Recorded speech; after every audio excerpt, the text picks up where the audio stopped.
cool, man. Thank you. Kevin Fox, welcome to the show. Thank you for having me. I'm actually very excited to have you here because I've been after you for quite some time, but your schedule, you're very busy. You're one of the guys that like works weeknights. Yeah. You know, so it's hard to get you in here on a weeknight. Yeah, it's a little bit difficult. I'm usually playing Monday through all the way until the end of the week, and then we play with the bands on the weekends. Where are you based out of, man? I'm based out of Northport. Okay. Because I've seen you do a lot of work down in Lee County. You're doing a lot of Fort Myers stuff too, Cape Coral, right? A lot of the gigs are down there, and some of them are out on the East Coast in Boca Raton, Fort Lauderdale, Hollywood. And then there's sometimes I do once in a while shows up in St. Pete and places like that. I have to honestly say, man, you're one of the most talented guys to sit in that chair so far on these podcasts. You're a very talented musician, man. Oh, thank you. I really appreciate that. And you play more than guitar, right? What other instruments do you play? I play bass, I play drums, and I sing for some of these bands that I'm in, and I do other eclectic instruments like trumpet, trombone, tuba, hand percussion, all that kind of stuff. So you could basically record your own freaking record, like play all the instruments. Yeah, pretty much. So tell us about your current projects. I mean, I'm a huge fan of Rock Candy. I tell everybody that will listen that Rock Candy is my jam. Like you guys, when I watch you guys, I love it. Every song you play is perfect in my mind. And, thank you. I actually love it so much it makes me want to quit playing music and start selling Girl Scout cookies or something at the Publix. Oh, don't say that. I guess I'm like, oh my God, I can never be this good. But at the same, that's just a joke. I mean, you inspire me to play cooler songs. Like for an example, we have a keyboard player. So I'm like, man, let's start doing more REO. Let's start doing more sticks. Yeah. You're bringing that arena rock, man. Like, how would you describe Rock Candy? Basically like that, the 80s arena rock, everything from The Journey, Def Leppard, Poison, REO, Night Ranger, Toto, and Rush. We've been getting a lot of response to the Rush songs because nobody really does that. So, plus you have a good voice. I mean, you have to be able to sing that stuff too. Yeah, it's very vocally demanding, especially in some of those original keys. They're very high up there. And, me and Sandra have, our work cut out for us with some of these songs. Now, do you guys constantly rehearse, or is it a situation where you've been playing these songs for so long that you have them down like muscle memory, like locked in? Our band, Rock Candy, we've only ever had one band rehearsal ever in our existence.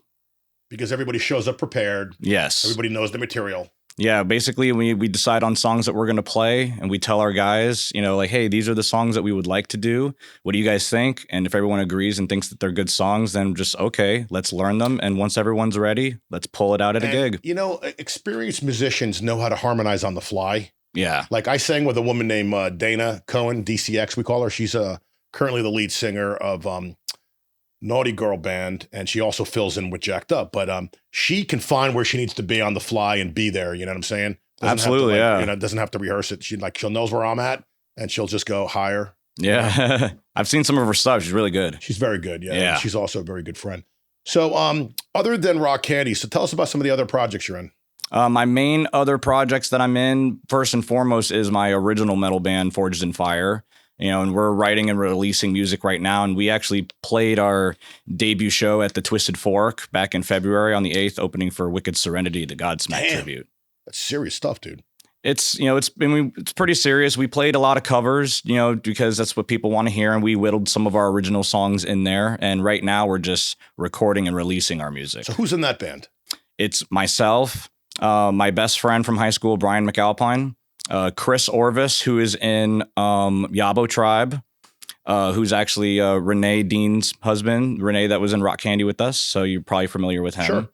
And then Alvaro, he's actually from Orlando. He's our bass player. He's come highly recommended from a few other high-end projects, and has a social media following. And then we're actually right now in between drummers at the moment, so I'm recording the drum tracks for our songs right now. But you probably know enough musicians that if you were to get a gig, you could make a few phone calls and have a fill-in drummer in it right there. Absolutely, yeah. I know plenty of guys that can fill in for this stuff, but that are in committed projects already that can't join the band. Because this band is going to start touring, right? I mean, you said you've been on the East Coast, right? Yeah, like this Forged in Fire hasn't played on the East Coast, but I've made some connections out there for places like Galuppi's, and a connection to get us into the Hard Rock Hotel possibly once we're ready.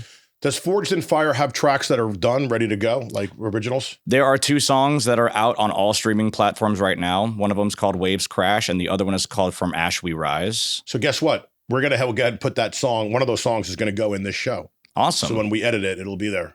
Okay, cool. Yeah. So let's get back to Rock Candy because that's just what, just to me, it's just incredible. The one thing about Rock Candy that I find really interesting is that you guys are true to the records, the way you play it.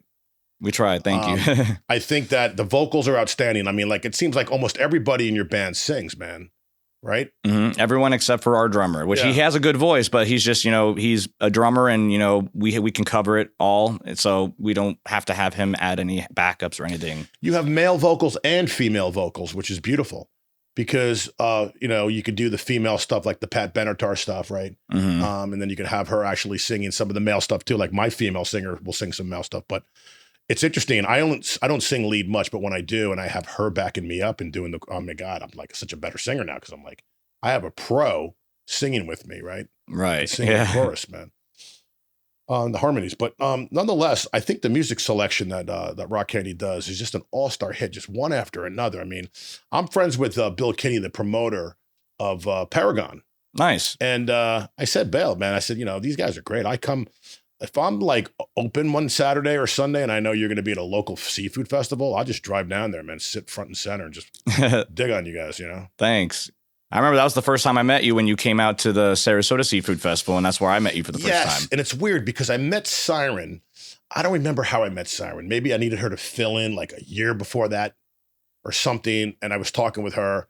And then that led me to you, right? And then we opened up for you guys one time. We played in front of you guys at Twisted Fork. Yeah. And I met Eddie, the bass player. And I think I said hi to your keyboard player. And you had two. Yeah. So you had that time, you had two women in the band. Oh, yeah. At that time, we had Renee Dean that was on rhythm guitar and other vocal duties as well, helping with backups and harmonies. And what makes your band great is that you play a lot. So, like, you can always catch you, man. Like, you were doing most of the seafood festivals. You're down in did you ever play the Buddha? We did an opening slot at the Buddha one time just as a showcase, but then right around that time, they were in the process of switching ownership. So we just haven't gotten in since then. The Buddha used to be a major rock club and it used to be a late night club. Yeah. And it used to be extremely smoky. They totally cleaned that place up for the better. Oh, yeah.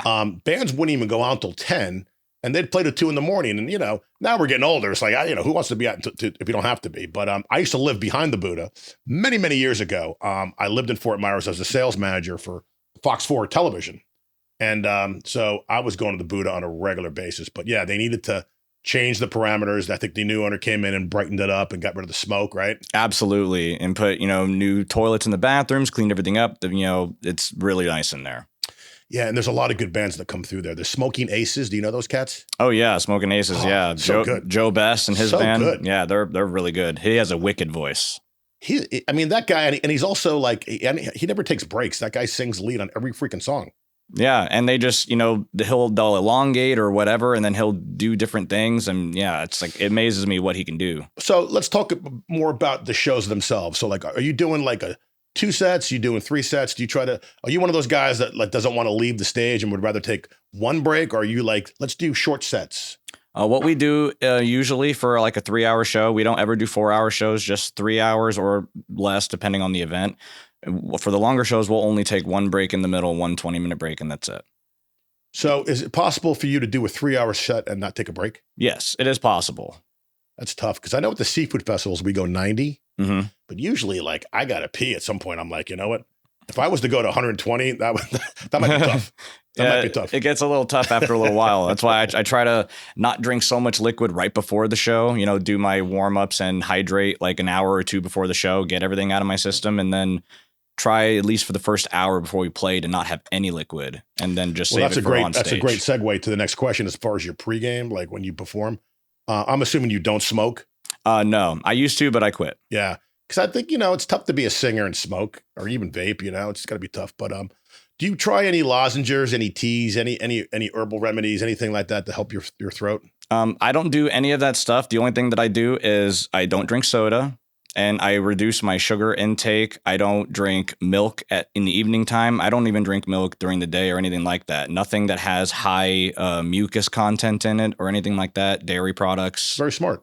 What do you do if you get simple allergies? Like I know that there are times when the pollen is high, it affects my voice. Does that ever bother you? It used to a lot, again, when those things were a part of my diet. And I've realized a lot. I've been trying to do a lot of searching when it comes to my health. You know, I want to be better about that. So I've realized that once you cut fructose corn syrup and a lot of these other things out of your diet, pollen and certain things that would normally affect you don't have as great of an impact. Interesting. Your immune system and your antihistamines, everything is going and firing on full blast, and your body's prepared for that at that point. You know what's funny? I didn't realize this, but I quit drinking beer, and now I don't have these little sinus things. Like when I was drinking a lot of beer because of the wheat, maybe the gluten, I was getting like sinusy things, and I was like sneezing and like running stuffy. And now that I don't drink beer, I don't have those problems. Exactly. Yeah, there's a lot of things that a lot of people don't even realize, like white bread. There's so many chemicals and things that are in white bread that affect your health, even things like allergies that I've cut out too. So right, all these things contribute to our bodies. Right? Yes. Chemicals, additives. As far as when you're on stage performing, are you inner ears?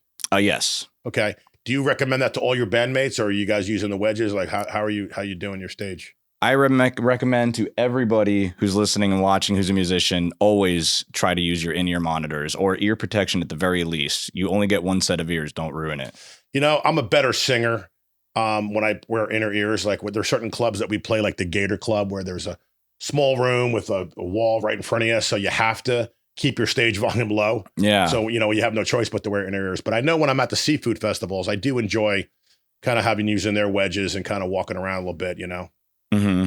But less lead singers, I think, yes, definitely lead singer should always have one. My drummer, I have a great drummer, Jared Johnson. He always has them.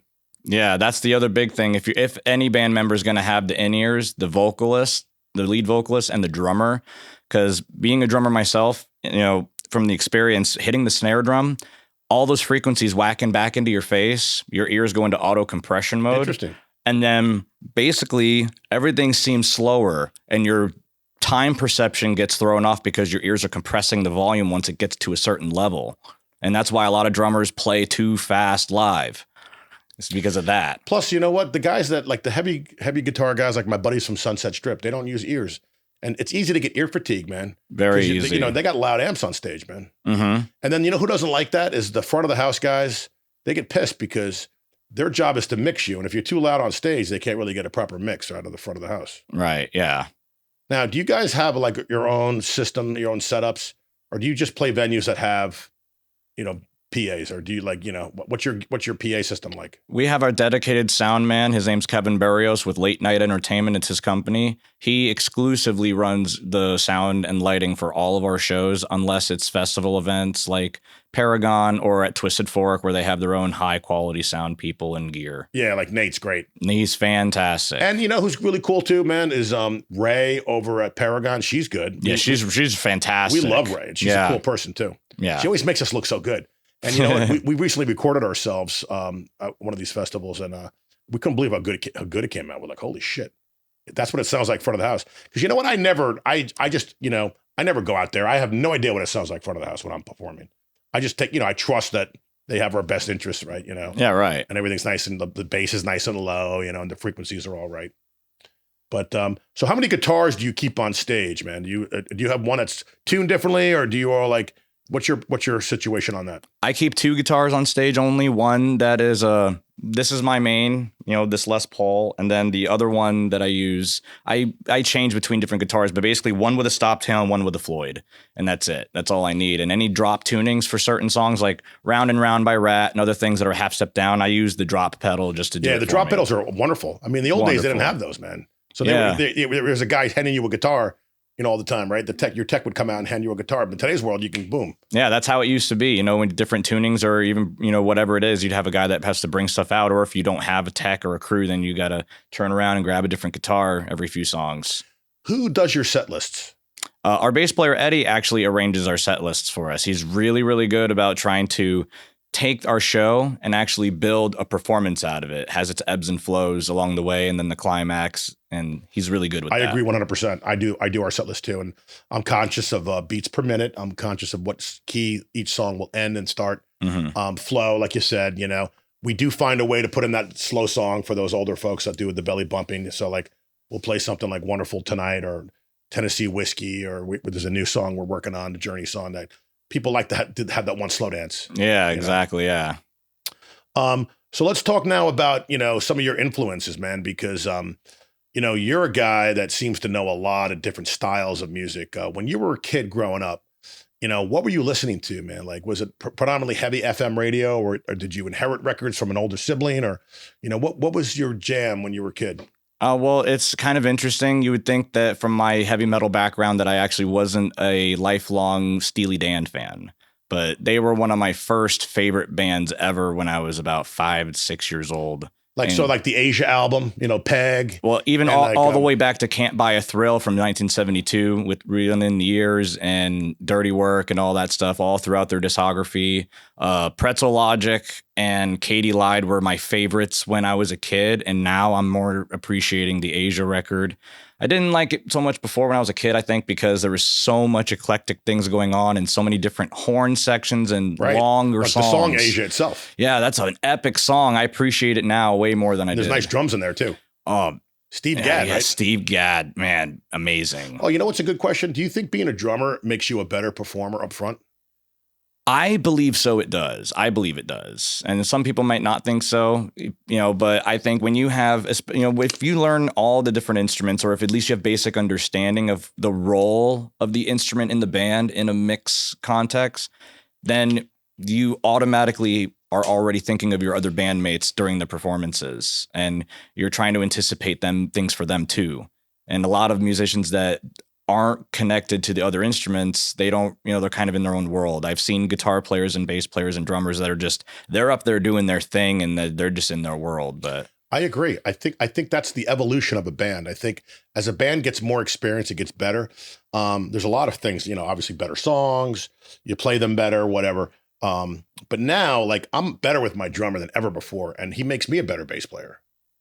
So there's a relationship there, right? The rhythm section. Yeah, the bass player and drummers always have that tight-knit thing. Eric and Eddie do the same thing. They have their little pocket, and that really is the support of the band, the bass and the drums. No doubt. Without strong bass and drums, your songs have nothing to be able to sit on top of. And you guys definitely have a very powerful rhythm section in that band. There's no doubt.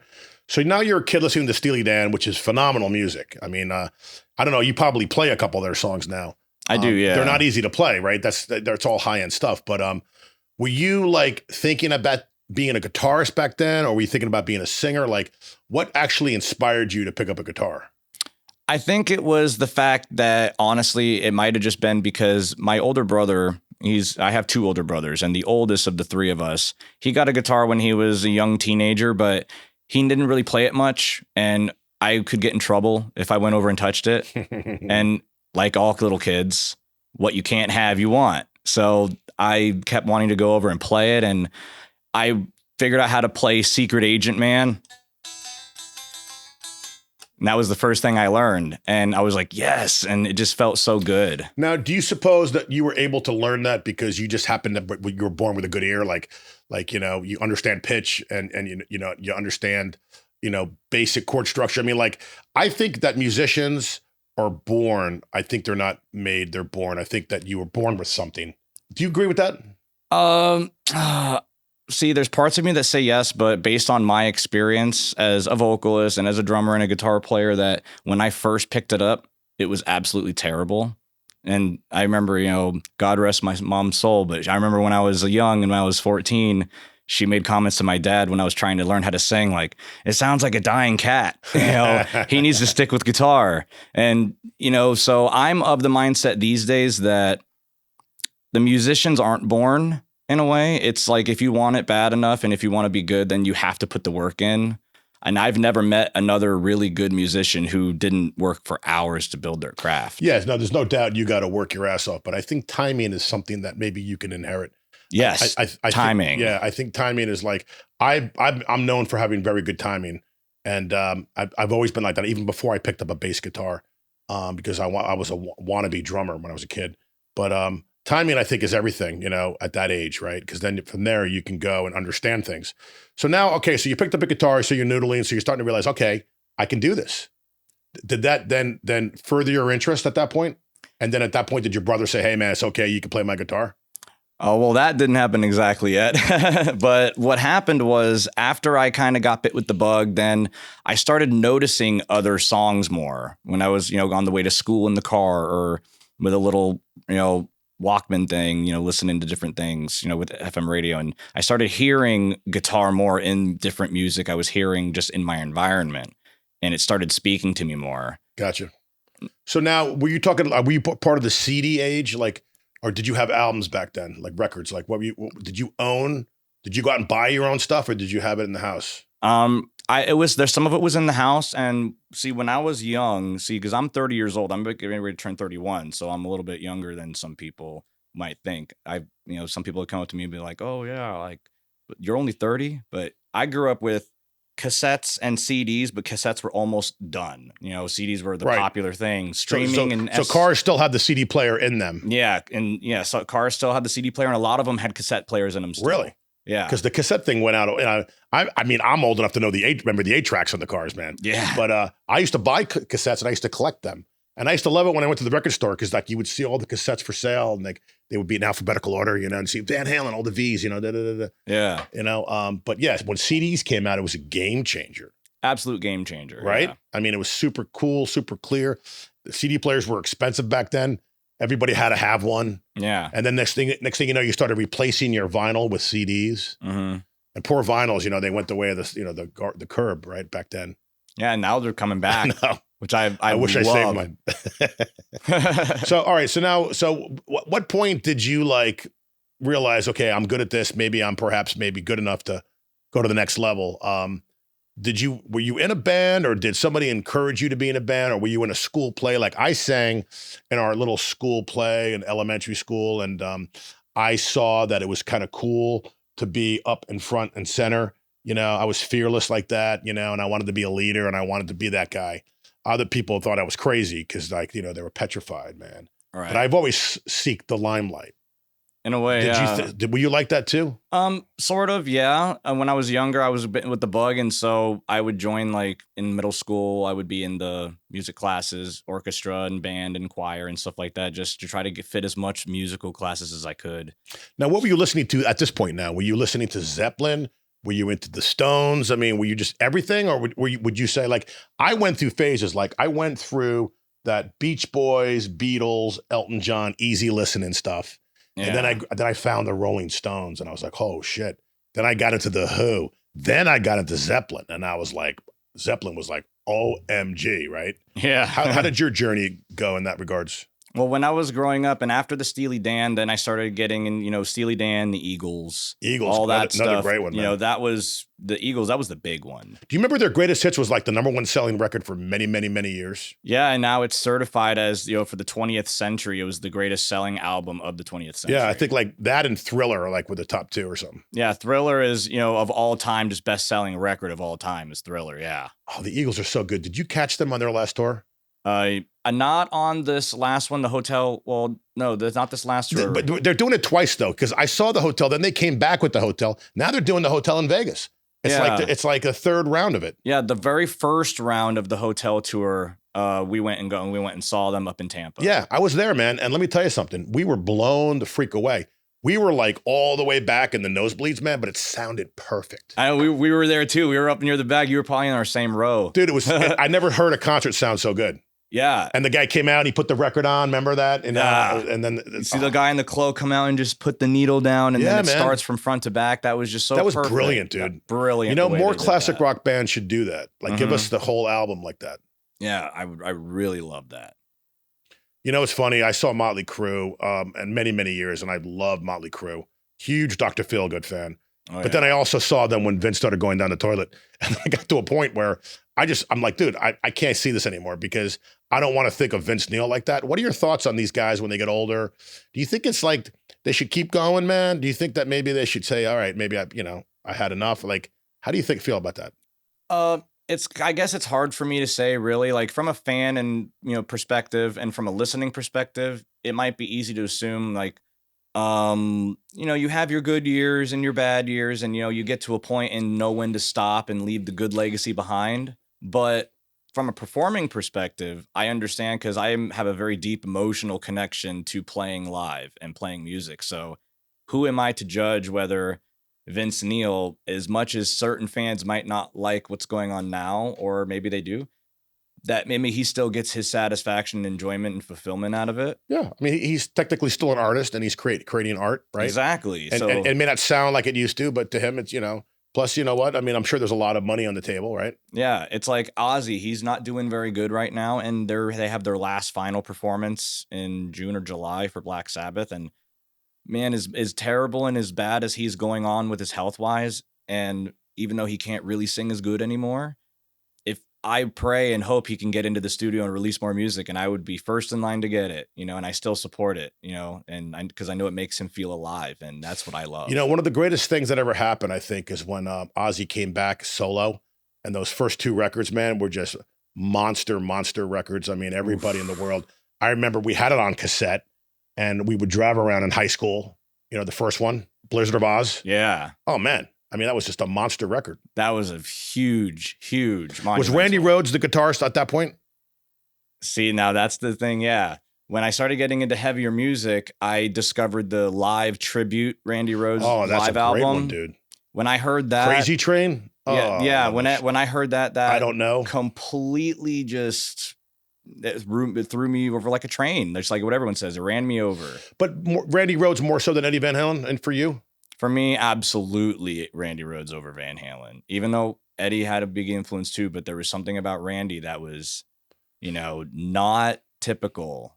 Would it be hard for you to rank these guys if I said to you like Jimmy Page, Jeff Beck, Eddie Van Halen, Randy? Like, could you rank them in your opinion, or would that be just too challenging for you to do that? I could rank them when it comes to influence level, but technical skill level, it depends because, different styles. There's a lot of people like, oh, he's better than him. It's like, well, technique for a genre is subjective. Like who would you say is a more thorough, complete guitarist? I mean, some guys were hot shots. Like, the guy from Poison was a hot shot guy. Eddie was tapping a little bit, right? Mm-hmm. But like, would you say that like there's certain guitar players that perhaps more like, I guess it all starts with Clapton, right? I think Eric Clapton, in my mind, set the bar. I mean, Eddie Van Halen will tell you straight out when he was a kid, he would listen to Clapton and he would copy him note for note on the record player. Yeah. So you think maybe Clapton might have been one of those guys, then maybe Page. So they set the groundwork. Yeah, like there's a couple people that set the groundwork. Of course, you got like John Lee Hooker and and Django Reinhardt and Les Paul the Man. A lot of people do not give Les Paul the Man the credit as a guitar player of innovation of playing guitar and recording in general. What we're doing now, the recording, he invented that ability to do that, multi-track recording. And some people don't know that.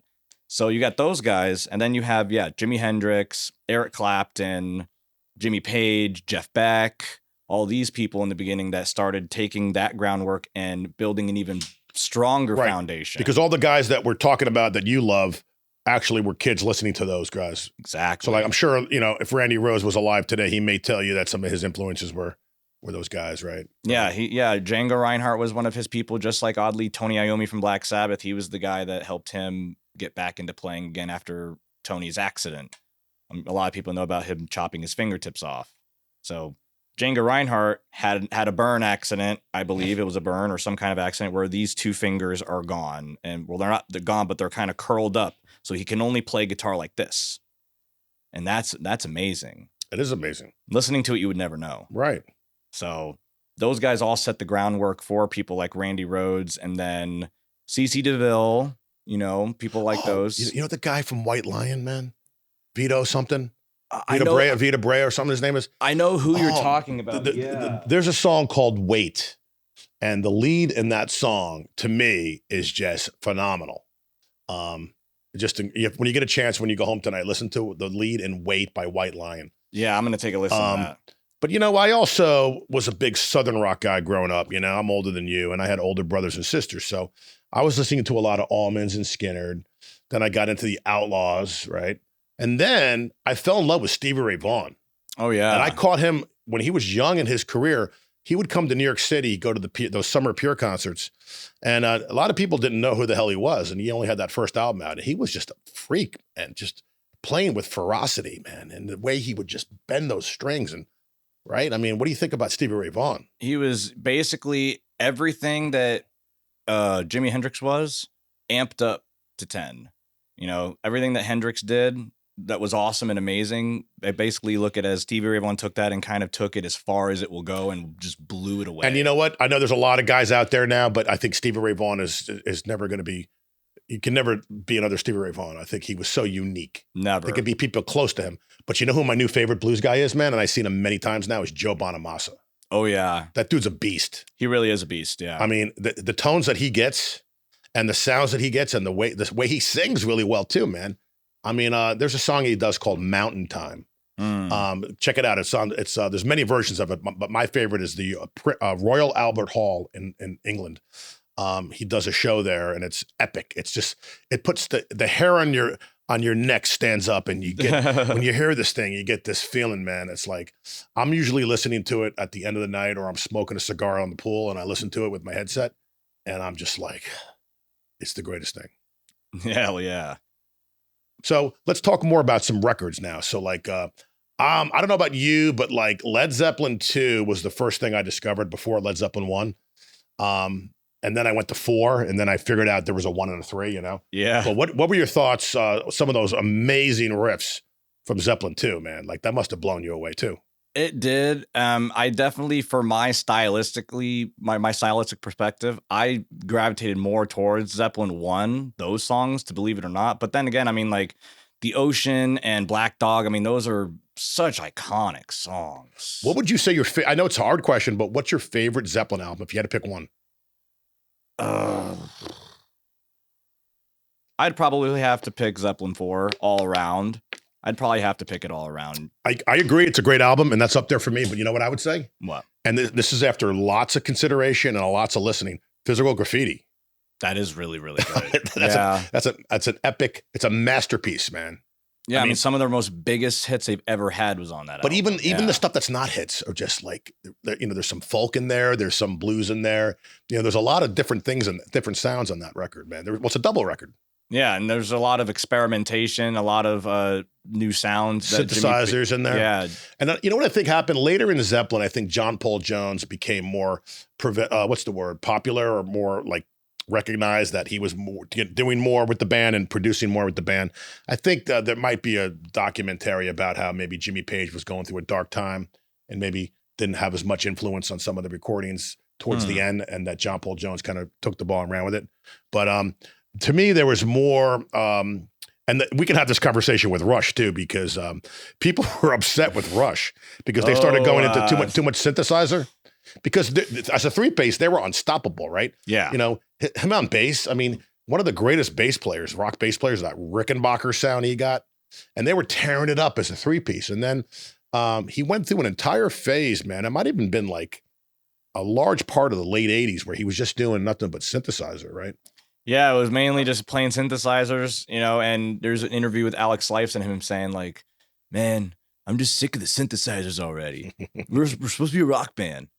But he appreciated it though, and even Geddy Lee, after a couple albums, Geddy even said himself, like, you know what, you know, it's becoming too much. It's funny you say that, because even just recently they were interviewing Geddy about something, and he made fun of that. Yeah, he made fun of that whole era, you know. Yeah, he was like, no, it wasn't one of my, you know, I was really, really steadfast on wanting to do the keyboard thing, and it's probably wasn't one of my better decisions.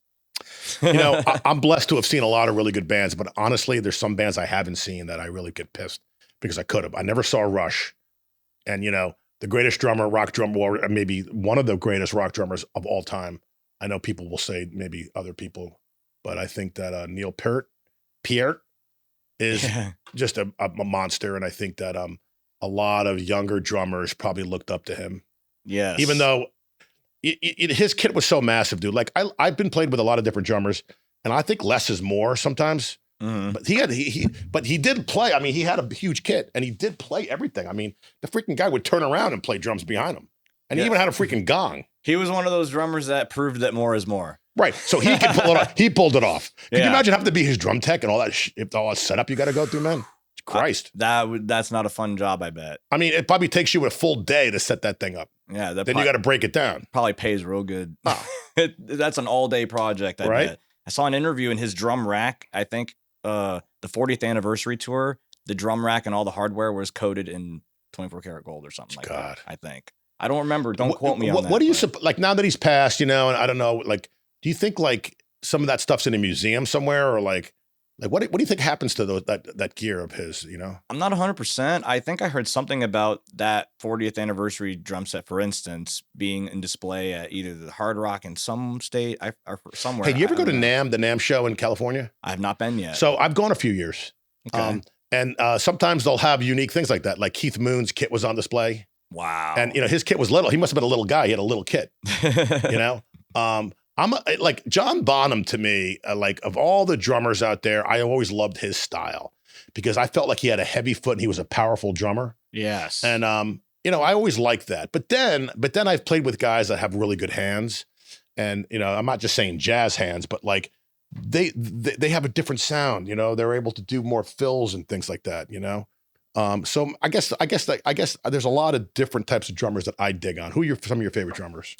Definitely Neil Peart is one of them. Bonzo had some good influence on me, John Bonham, but not necessarily as much as some other people. I really like someone named Mike Portnoy that you were familiar with from Dream Theater, which is kind of, you know, he's basically Neil Peart but amped up. And then also, like we were talking, Steve Gadd, amazing groove. Jim Gordon, amazing groove. And Stevie Wonder, believe it or not, he was a fantastic drummer. He did all the instrumentation on his first 2 records.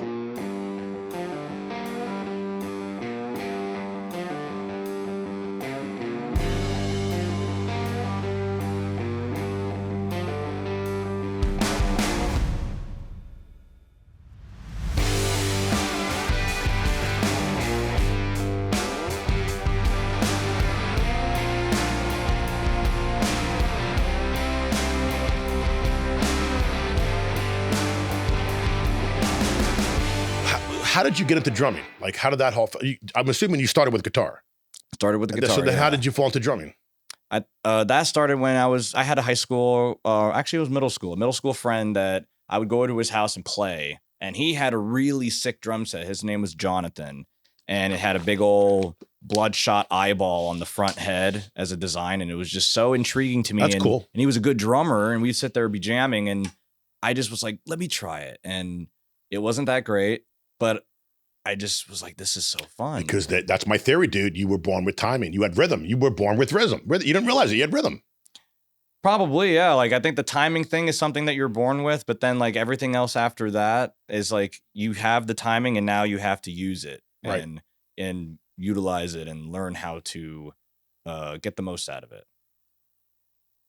So, are there any instances now when you're current playing live? Do you actually still play drums? Like, wouldn't that be cool if you put your guitar down and you ran around and played a song on drums like Dave Grohl? Oh, that would be fun. That would be really fun. I haven't done that before. You know, speaking of Dave Grohl, dude, I'm a huge Foo Fighter fan, and you know, they're taking a break for a lot of different reasons. But there was a time that I would never miss a Foo Fighter show, even if I was in a different city. Man, I seen him in L.A., I seen him in Atlanta, right? Obviously, Florida, New York, Right. But I just love that cat. I mean, after Nirvana blew up, you know, or I shouldn't say blew up; it's probably the wrong term. Ended. He just went and did that demo, you know, and it just every record got better and better and better and better and better. How do you think about Dave Grohl? I think the same thing. I think in tandem with that, through their growth, he as a songwriter grew exponentially. Dude, but his hooks are amazing. Like, the guy should teach classes on how to write a song because everything he writes is brilliant. Am I right? Oh yeah, his top lines are just, you know, chef's kiss. He's really good at writing memorable melodies. How do you write songs? I mean, how does a guy like you write a song without, because you're so influenced on other guitar players, like how do you make it your own? Like how do you say, okay, I'm not going to do this riff because that's what that guy does, but how do you find the right chords and the right progressions and to make a song sound your own? Well, for me, I don't know if it's a cheat, but because there's so many different songs that I know how to play and that have influenced me, I kind of go at it with, when I want to write a song, I think, what kind of song do I want to write? What am I feeling? And one of the first things I do is just put on songs that I like just to kind of get into a mode. And when I'm like, oh, I want to write this kind of song, then I'll sit there and kind of just play the song and play the riff and kind of get the idea of the song in my head. I'll take a break for 30 minutes, you know, maybe like have a cup of coffee and whatnot, sit outside and then like look at the bunnies and just relax in nature for a little bit, go back inside and then kind of reverse engineer what they wrote and kind of write it backwards Interesting. and kind of remold the riff and change a note here, change a note here, change the rhythm, change the tempo, even tune differently, whatever it is. And then once I'm in my happy spot of, okay, that's a really awesome riff, and it's original. It's just that I had a vision for what I wanted it to sound like. I mean, I think you can't help but not have a vision for what it sounds like, because we're so exposed to music that, like, maybe something might sound very like Heart, like, I know you guys play Heart really well. You might have that kind of that kind of tone, but then you'll twist it and turn it around, make it your own. I mean, didn't they basically take Led Zeppelin's Whole Lotta Love, and that was their version of that? That's what I think Ann and Nancy had written somewhere, that Barracuda was kind of like a little homage to Whole Lotta Love. Yeah, I heard something like that too. Yeah.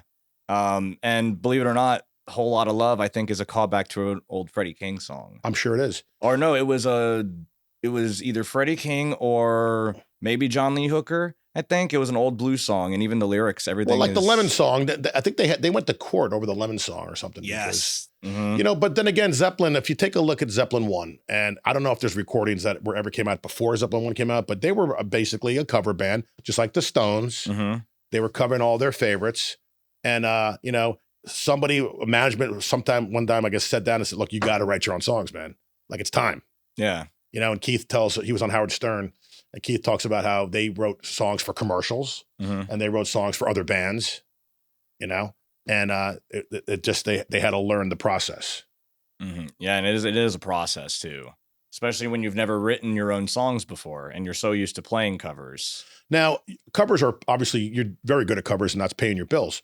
But do you want to be at some point just an all original band and then go out and tour those particular records? I am working towards that. Yes, that is the ultimate goal. Because I love it when the Foo Fighters have such great songs, but then they'll always like play with the audience and do a couple covers in the middle of their set. Like they'll do some Queen. Oh yeah, They do some Van Halen, like, because they're having fun with it, right? Yeah, the crowd usually goes nuts. And I'd have no problem doing something like that too. That's really fun, and I would love to incorporate things like that. Do you guys in Rock Candy, try to take these songs and maybe mash them up? Or like 22N, good friends of mine, they have this wonderful Queen medley they do. Yeah, it's brilliant. It's brilliant, and I'm like, wow, man, that's so cool, man. I wouldn't even know what band to do that to, but certainly, that's I think it's ear candy for the audience. It's like, how can I freak out my audience? Like, what can I do that's different maybe from what we're doing or what other bands are doing, and give them a different, experience, and putting together something like that would be cool. Right. Yeah. Real quick, I need to take a drink. Yeah, no, help yourself. But, I guess, like, I'm all about giving the audience a really good experience. And I think Jacked Up's gotten better over the years, because once you become more cognizant that it's not about you anymore, it's about them. Once you consider yourself to be more of an entertainer than a musician, I mean, we're all musicians, right? I think it goes like this, dude. I think it goes from musician to performer to entertainer. And then you throw in the business aspects of it, because now I'm a businessman.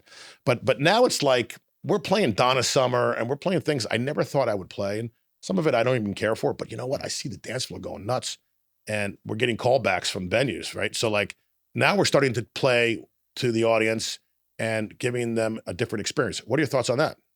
I think that it is a very good thing to do, and have that mindset. Yeah, musicians, you can be a good musician, you can be a good performer, but if you're not putting on a show and actually entertaining the people, then you're not doing it right, in my opinion. Right, because it's not just about you being a wicked guitar player and blowing people off the stage. It's like you're part of a band, and you're part of a team, and you have a product. Like Rock Candy is a product now. Yes. Right? And people have expectations of that product. Exactly. Just like your Eagles tribute. Right? Yeah, there's expectations along with it, especially like, and if you're doing a tribute, like don't over be a showman, because the Eagles didn't do that kind of thing. I know. Well, that's a great point, because now we're going from Rock Candy, which is fun, arena rock, but now Eagles is like, people take their Eagles very seriously, and like you have to play that stuff perfectly, man. Like you can't really improvise on the Eagles, right? No. Yeah. People have expectations. Yeah, drum hits, guitar solos, bass notes, every little thing. There's people that are air playing along in the audience, and they expect that to be there. Do you guys have the type of musicians that can sing like those guys, man? Like, I mean, are you like, is your Eagle tribute band on par to be like, wow, man, it sounds just like Don Henley, or it sounds just like the other guy, Glenn Fry. Glenn Fry. Yeah, I think that our vocal ability for the Eagles band and who we have is very, very good. It's not exact, but I mean, you can't really get exact, you know. I mean, I do the Don Henley vocals and I think I do okay, but I know I'm not close, like enough to be exact, and a lot of people won't. But, you know, having that, and it's about that emulation. A lot of people realize that when you're in tribute, emulating the vocal styles makes it a lot easier. And some people got it, some people don't. So how many guitars are in that project? Right now, it's 2 electric guitar players, and then our keyboard player plays acoustic rhythm guitar as well. Yeah, because when I saw the Eagles on that hotel tour, they had like 3 guys on electric, and they had a guy in a like they had a lot of guitar players in that on that project. Yeah, Stuart Smith as the main lead guitar player, who has now since retiring from the Eagles, and I think that Vince Gill was in that tour. Yes, so they have Vince. And yeah, one of their sons, Deacon Fry. Yeah, man. Yeah, he's up there playing his dad's guitar parts. Wow, which that's amazing. So, you know, I haven't seen your Eagles tribute, but I do want to see it. Are there shows coming up on that? We're actually playing in November at the Twisted Fork. Yes. Oh, okay. So for our viewers that may not know, I'm going to give a little shout out to Twisted Fork. One of the best venues that ever happened to us musicians for several reasons. Number one, perfectly located, because all the guys from Manatee, Sarasota counties can get down there, right? So you have a lot of Bradenton, Sarasota folks like us. All your folks down in Collier, Lee counties, Charlotte counties, it's right there. So it's beautifully located. Number one. Number two, incredible stage with incredible sound. They keep investing in gear. You know, the freaking Outlaws or some major band can easily go in there, man, and just plug in and play. Don't you agree? Absolutely, I agree with that. They've really built up a great location and great commodity for bigger bands, smaller bands, anyone in the area. And the cool thing is you guys get a lot of work there. We get a lot of work there. My friends' bands like Gas House Gorillas, Sunset. Yeah. These guys are all monthly guys. But they also open up the door to first-time bands. So like, you know, a lot of the Sunday and Saturday 12 noon spots, you'll see some newer bands. And that's cool. Like, I think Bert and Marcus go out of their way to make sure that it's open to everybody. It's not just the bigger, more popular bands. It's some of the bands you might, and then they do a open mic night or jam night. Yeah. So I think it's a wonderful venue, man. I mean, I've seen high school bands go in there and play incredible rock and roll. Yeah, on one of the jam nights, I saw a video. There was, I think, 3 kids that were in middle school that went up there and played a couple of songs, and they killed it. Yeah. They were all like 12 and 14 years old. It's so funny. I was hanging out there one time because my buddy was doing sound, and they said, hey, we need a bass player, because there was this little blues kid, and his mother like couldn't find a bass player to play with him. So I jumped up and I started doing Stevie Ray Vaughan and some blues classes with this kid. Nice. And I'm just holding it down. And I think Sean played drums, you know, Sean McDaniel. And so just because the kid had no one to play with. Yeah. And he had to have been like, I'm talking like maybe like middle school, junior high school. Yeah. But he was great, dude. I think there was a video about that. I think I might have seen that. Yeah. And then you know about this guy, Champ Jackson, right? Oh, yeah. So him and his father are going to be on the show. Nice. And that kid was just amazing. But you know what's funny? I saw him several years ago when he was real little, and he was singing about the blues. And I'm watching him. They opened up for us at a venue, and he's like, I've been run down, I've been lied to, and he's talking about sitting on a bar where his woman's across town cheating on him. Like, I thought it was great. It was brilliant. Those little kids like singing the blues, you know? Yeah. Wow, that's awesome. But he was fantastic, and you know, here's the deal, man, and you know this. There's so many good musicians living in this area. I mean, I'm not even talking about Tampa. Tampa's its whole nother world, man. Tampa's fantastic, and I love Tampa. And, you know, you got St. Pete thrown in there and Clearwater. That's the whole thing. But just like, even if you just go Bradenton, Sarasota, you know, you go down to the Charlotte County areas, then you go down to Fort. There's so many good musicians. It's sick. Yeah, it really is. I mean, I'm talking about guitarists, obviously. Bass players. Everybody seems to be a bass player. Like, you can never not have a problem finding a bass player. And that's a great thing. I remember when that used to be a problem, a heavy problem a few years ago. Like, you couldn't find a good bass player. Like 7, 8 years ago trying to play? No way. Do you think a lot of these bass players are former guitar players that just say, I'm playing bass? I mean, I've always been a bass player because when I was a kid, I was a lead singer, and our bass player left the band because his mother pulled him out of school because his grades were failing. So the band turned to me and said, hey, K-Rock, you got to learn how to play the bass. So that's how I got involved with the bass. But like, I know guys that were just 6-string guys that they got, hey, you got to play the bass. And you know what's funny? Guitar players play the bass differently than guys that come from just the bass world. Yeah. You guys tend to be all over the board, and I tend to be more locked into timing, Which that determines good bass players from good bass players that are guitar players. Look, sometimes less is more. Yes. I think slapping is cool, man. Funk is cool. I love the bass player from K-Love's band. That guy's amazing, dude. Yeah. Oh my God. Yeah, he's good. He's a beast. I mean, that guy could be like doing American Idol orchestra. He's so that good. Yeah, he's fantastic. So he's like, and he's singing too. But you know what? I mean, I'm from the school of Jack Bruce. I'm from the school of even little John Paul Jones. Where more of a blues kind of bass. But nonetheless, getting back to our question, lots of drummers, but hard to find really, really good ones that could sing too. We had a singing drummer. What a difference that made, dude. Wow. Yeah. Not Jared, but the guy before him. Okay. Keyboard players are hard to find. Yeah, those are actually really hard to find, as when I was looking for keyboard players for the Eagles and just fill-ins for other projects. There seems to be not a whole lot of them that are good, or that at least, I don't want to say that because that's not really accurate. It's that aren't available to commit to a project. They're either in another project or they're just not into playing live. Look, the really good guys are in demand. And, I know a guy that's really, really good, but he's always busy. And I can't even get him on the show because he works a lot. But, and then one day we want to try to find a saxophone player. I think that would be cool to have a little saxophone on stage, man. That would be kind of neat. Ooh, yeah, that would be really, really nice. Some of those 80s songs that love the sax, we can. If you were to pick one for a sax player, what song would you want to do? Well, my female singer wants to do, Harden My Heart, Good song. Yeah. There's a Meatloaf song that we want to try to do. I'm not that good of a singer. I'm just okay. I'm very average. I can't do certain things. I would love to do a version of Paradise by the Dashboard Light. Do you guys do that? We do not do that song. That song is badass, dude. That's a badass song. I mean, but you need at least 3 singers on that because it's not just Meatloaf. He's got, there's a little chorus back there. Mm-hmm. Oh, it's cold and lonely in the deep. Yeah. So I guess my biggest frustration is I want to be a better singer. So what I do is I pick my battles. Like I do Billy Idol. I do things that are in my range, mm-hmm. And I do good enough at it. But like, I wish I was a better singer. I wish I could do like really high stuff, I mean, it's hard stuff. I mean, there's certain things that like Sandra sings that I'm just like, Jesus, like there's some of the songs that we do in Rock Candy that I wish that I could sing that she does flawlessly. I know. The guy songs that I'm just like, yeah. I mean, because let's face it. I mean, like Steve Perry to me is just a freak, right? The guy, Yeah. And I went and saw Journey, man. I saw Journey recently. With I guess the guy's name is Darnell, right? It's his replacement. Yeah, Arnell or Darnell. Arnell, I think he's a Filipino guy. Yeah. Very good. Very, very good. Very good. And very entertaining. I mean, the guy I was with was all pissed off because he's like, Stephen Perry, and he's like, he's not Stephen Perry. I'm like, dude, lighten up, Yeah. But anyway, I guess where I'm going with this is that Journey was so freaking good. I saw him in Orlando at the Citrus Bowl. They played with Def Leppard. Mm-hmm. And I couldn't believe how good Journey was live. Today. Oh, yeah.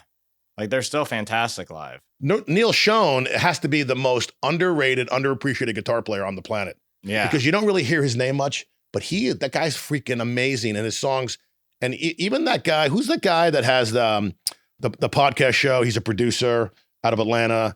Rick Beato. Rick Beato. Yeah. Rick Beato was going over like the greatest riffs or the greatest intros. Yeah. And there was a couple Journey songs, man. Yeah. They have some iconic riffs. They really do. What are some of your favorite riffs? Well, Separate Ways, in my opinion, is, probably the best Journey riff.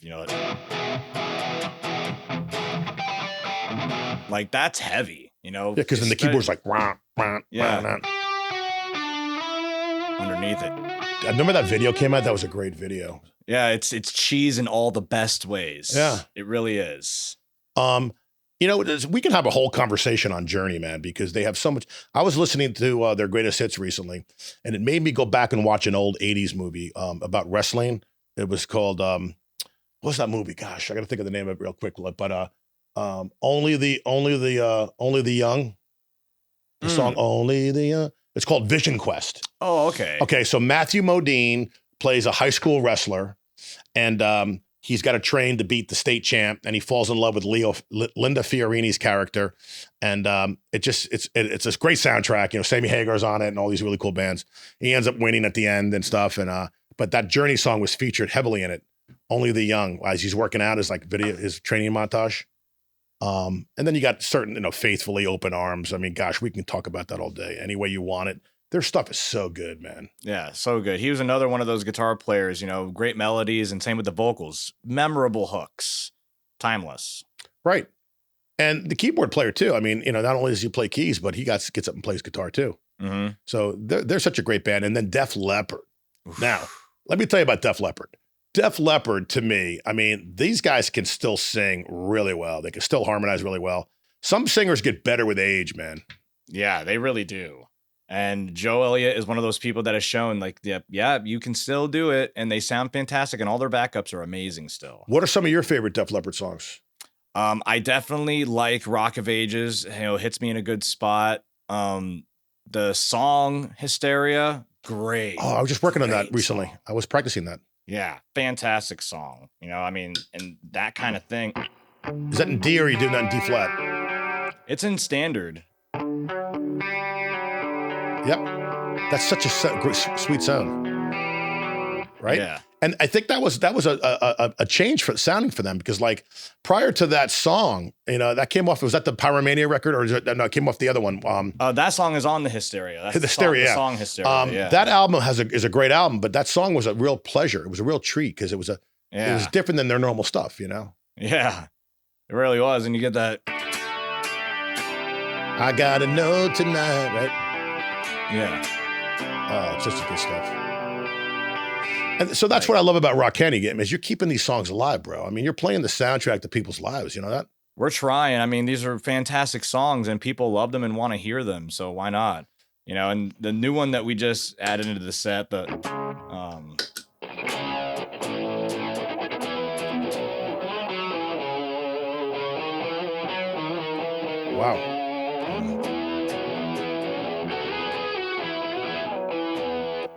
Great riff. Another great guitar player. He wrote some great melodies too. So are you constantly updating and changing the Rock Candy set list? Or do you just have so many songs that we haven't even heard them yet that you're gonna do? Like you might do you do REO Speedwagon? Yes, we do Roll with the Changes. Oh my gosh, I love that song. Yeah, fantastic. That song, the piano in that song is amazing. Oh my god. And the lead, that's a killer lead in that. Yeah,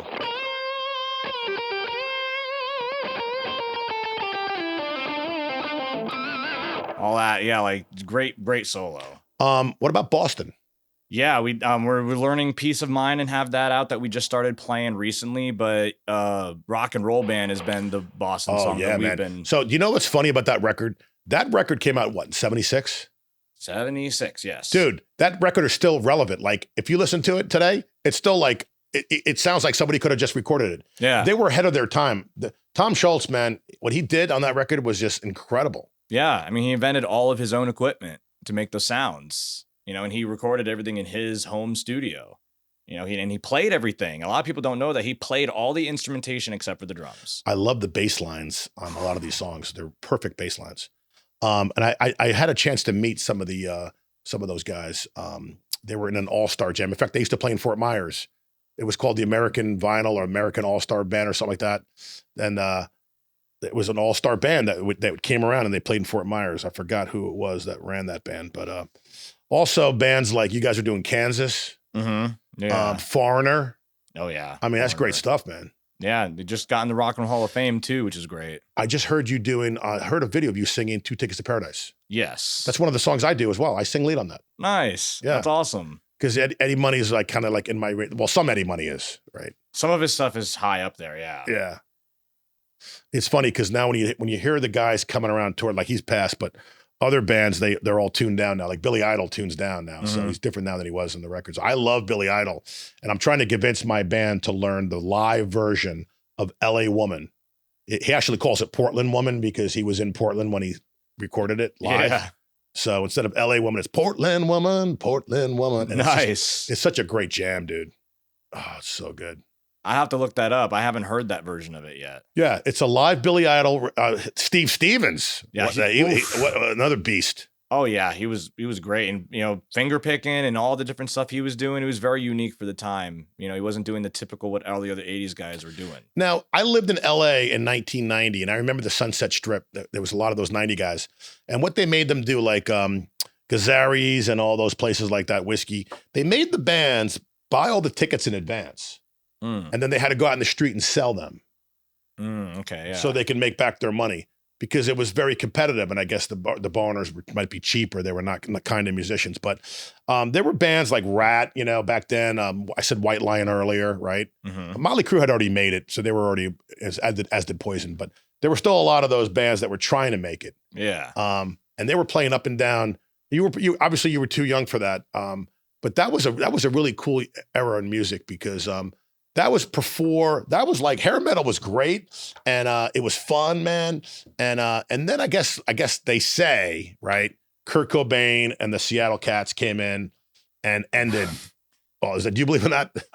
They definitely, they had a stigma like, we don't like the super polished stuff, and it's kind of similar to what is, some genres are doing now where they're like, oh, the music that's too polished, we want raw music. And so people put out more raw sounding stuff. But Soundgarden and Pearl Jam, I mean, they were deep and dark. I mean, right? They were getting real heavy and melancholy. The flannel shirts now, and no more makeup and no more glam and glitter, right? Yeah. So people say, well, that just kind of overnight killed Poison and killed all those bands, right? Now those guys came back. Yeah. Poison, I'm sure, is making more money than they probably ever made in their lifetime. Yeah. Guns N' Roses, man, talk about a band that make a major comeback. Oh, yeah. They were like dead and buried, man. Yeah. And Axl kept trying to keep it going, man. Remember, he had a whole different bunch of musicians. And then now with Duff, who's one of the greatest bass players, right? Oh, yeah. And then obviously, they got their main guy. But like now they're a quality band. And I'm wondering, I say to myself, would they be interested in putting out a brand new record, you think? Like, wouldn't that be cool if they sat in the studio and came out with some new material? That would be cool if they did. I don't know if they will, but that would be great if they did, though. Because they're just resting on their laurels. I mean, they're making millions and millions of dollars playing their greatest hits on tour, and they're going all around the world, bro. I mean, they're in South America. I mean, these bands. You know what's funny, man? You know this too, right?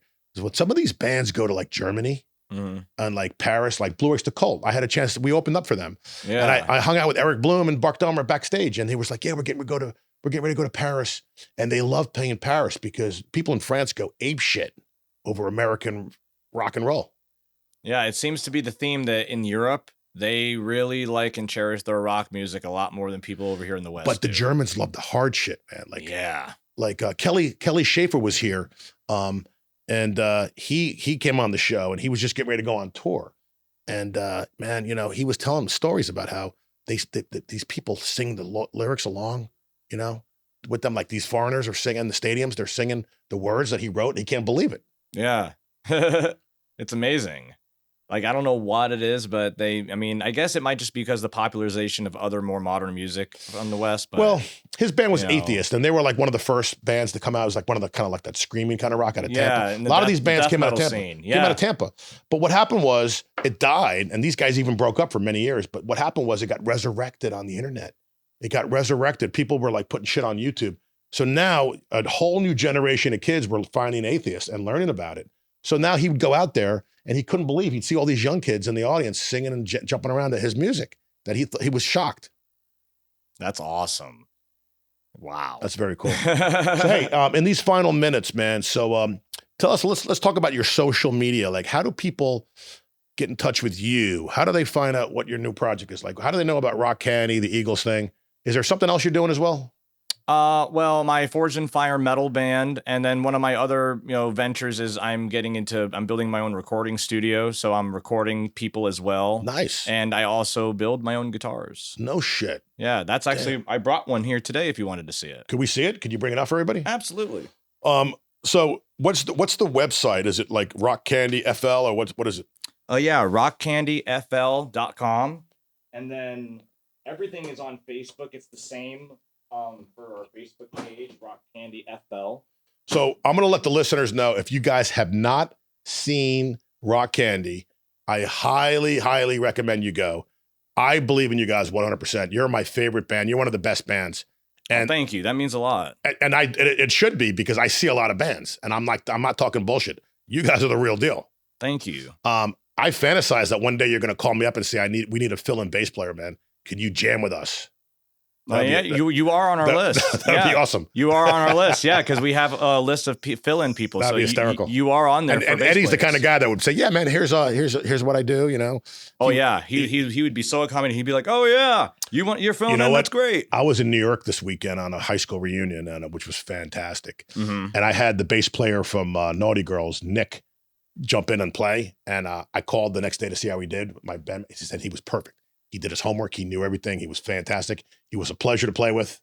You know, he was cool. Like, I love that. That's awesome. That's the way to do it, right? If you're going to fill in, man, you got to If you're going to fill in, show up prepared. Yeah. Right. And then not only just prepared, but again, goes with the performance, entertainer.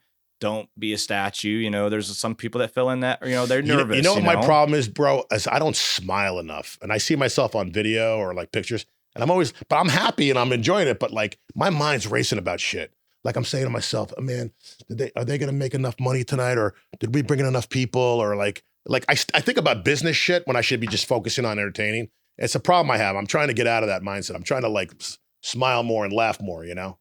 Right. Yeah. I mean, and the audience sees that, and they vibe and feel off of that Right. too. When it's either if you're up there smiling, or if you're going nuts and kind of banging your head and kind of, really rocking out, one of those two things they're going to respond to, and they'll do the same thing. You're right. So what do you got here? So this is one of the builds that I was talking about. Me and my stepbrother actually build our own guitars. This is our Telecaster style. What kind of wood is this? It's nice and light. That is a chambered alder. Wow. Very light. And Looks then great. And a 5A quilt maple top. Now, what's Tone Stone? Was that your company? That's the name of our company, and we actually have real gemstones that we use on our guitars. That's on the headstock. They're real. Wow, look at that. And we actually have a patent actually for some of our models. This doesn't have it, but the Tone Stone comes from the fact that we've done many tests with actual graphs and meters. It seems that Kubrick zirconia has a strong magnetic almost influence over your strings. So we inlay Kubrick zirconia into the fretboard. This one doesn't have it, but usually on the dot inlays, it would be the Kubrick zirconia stones instead. I tried to paint a guitar one time. It's almost impossible because it sucks up so much paint. How do you get this paint so nicely? Like, how do you get these? You stained it, obviously, right? This one was a 3-part stain on the top, 2-part stain on the back, with just water stains. And then the whole guitar was actually hand rubbed in True Oil. So that's why it's not as shiny as the neck. The neck was done in True Nitro Spray, but the body is, like I was saying, the True Oil. Dude, this is something that somebody would pay big money right now to go to Guitar Center if they saw it hanging up there. Yeah. So this guitar, for instance, we're selling for $24.99. So, oh shit. Yeah. Fuck. Wow. And we sound great. And we do, and we. I like Tellys, man. Yeah, we hand wind our pickups. Those are our hand wound pickups. So everything is done in house. The only thing that we buy elsewhere is like the tuners and the potentiometers and the selector switch and the bridge plate. Yeah, WD. You can order stuff on WD, and they send you whatever you need, like as far as parts go. Yeah, since I'm a builder, and we have our own account with WD, so they work with us. They've been very, very good with us when it comes to all the different things that we need. Oh, sure they are. Yeah, they're good people there. Yeah, I purchased things from them in the past. Mm. That's a beautiful guitar. Do you ever do like novelty stuff? Like I used to do things where I used to put like pinup girls on guitars and like Hooters. I did like guitars for Hooters. That's cool. Yeah.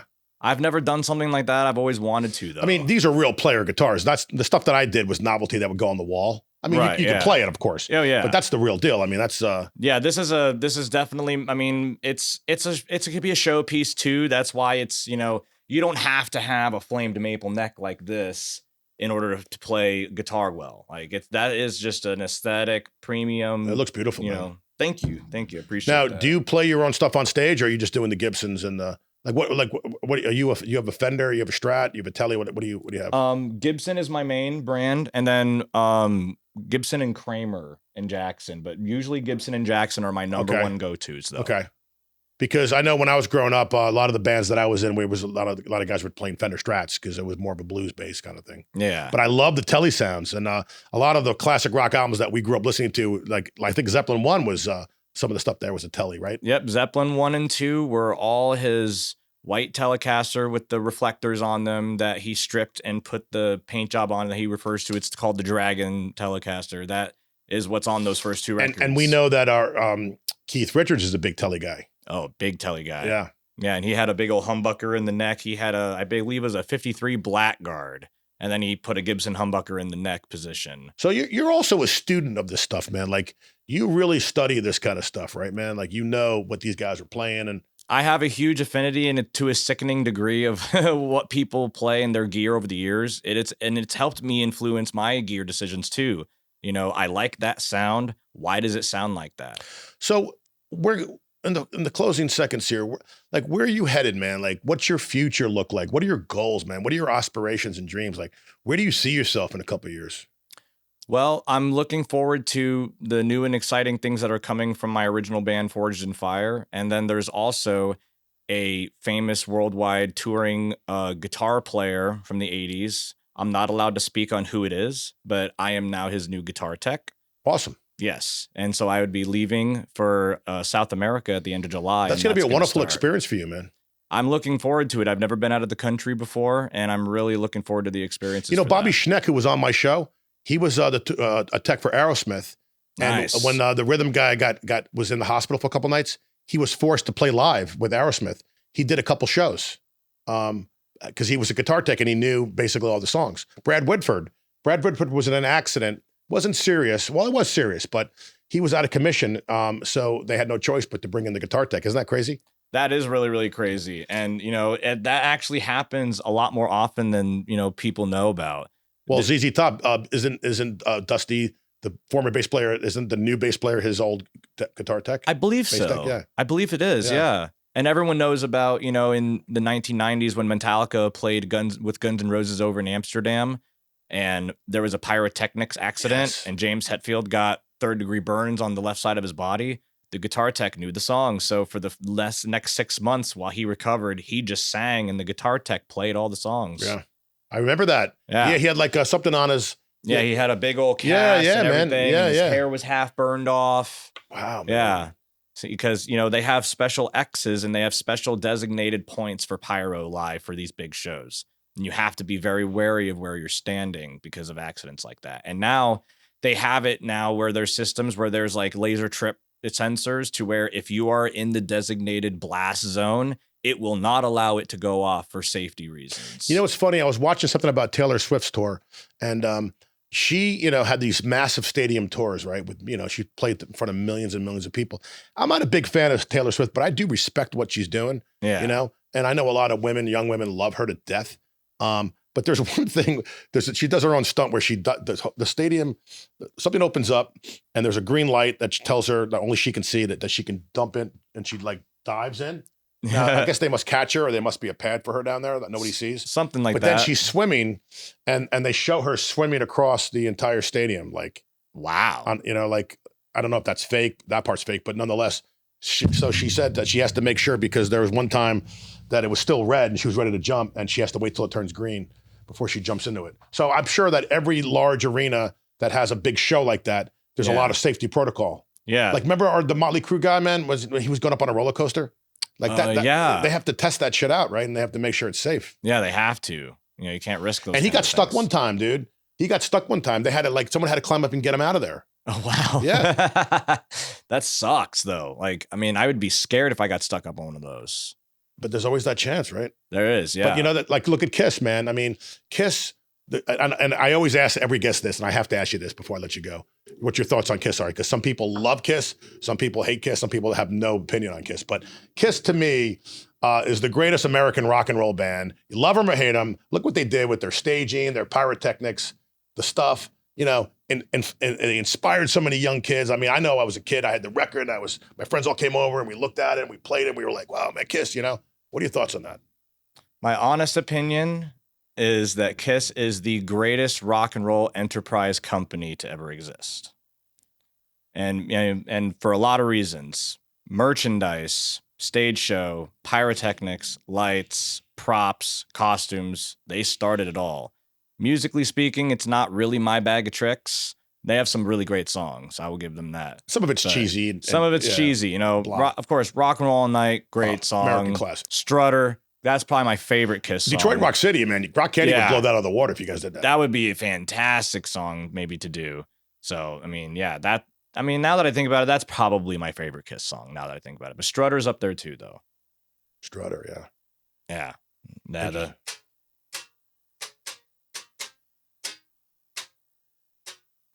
Yeah, man. That's off the first record. yes. Wow. Unbelievable. Well, Kevin, listen, man, thanks for coming in. Thank you for having me. I'm actually looking forward to seeing this episode, as I'm sure a lot of people are. You know what's great about the podcast is it's like I'm getting like this organic thing. Like my numbers are growing, man. Not that I really care about that. I think what's happening is that the show's getting better. My guests are getting better. I think it's highly entertaining, informative. Like a lot of people that have no idea who you are, they dig you, but now they're going to learn about you, man. I mean, thank you for that. And your show really is growing. I've been watching it, and I love watching your podcast. I've watched all of your episodes so far, and it's really great. I like it. Well, thank you so much, man. It's it's as a musician, I think I like to think that I'm a good interviewer to other musicians because I kind of know maybe what to ask and what not to ask. Yeah, you're fantastic. You know? Well, thank you, man. Well, listen, it was a pleasure having you on. Thank you. Everybody needs to go to rockcandyfl.com. Yes. Also, if they're on Facebook, they can type in Rock Candy FL. Exactly, and you'll get the Rock Candy Okay. page too. And then on your personal page, do you talk about the Eagles or is that its own page? On my personal page, I advertise all of the projects, including the Eagles, Forged in Fire, Rock Candy. So you're plus, just simply Kevin Fox with FOX, right? FOX. If you type in official Kevin Fox, then you would find me, and Right. also on Instagram, X as well. Very good. All right, my man. Thank you very much, and we'll see you at a future show. Thank you so much for having me.